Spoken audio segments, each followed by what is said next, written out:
మనిషి ఏమడుగుతాడంటే, నువ్వు పరిశుద్ధుడు పరిశుద్ధుడు అన్నిసార్లు చెబుతున్నావు కదా ప్రభువా, పరలోకంలో ఏ అపరిశుద్ధత ఉందని నువ్వు పరిశుద్ధుడు అని అంటున్నావు? God wanted to set an example to all of us.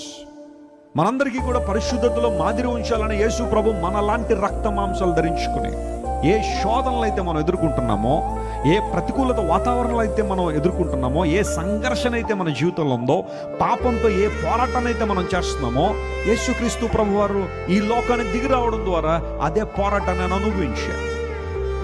ప్రతి శోధన గుండా ఆయన వెళ్ళారని బైబిల్లో రాయబడింది. ఆయన శోధింపబడి అనే మాట లేఖనాల్లో మనం చూస్తాం.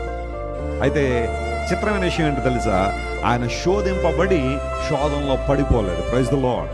శోధనను గెలిచే మార్గాన్ని మన ముందు ఆయన ఉంచాడు కాబట్టి, whoever walks in the ways of God, they will overcome any kind of temptation.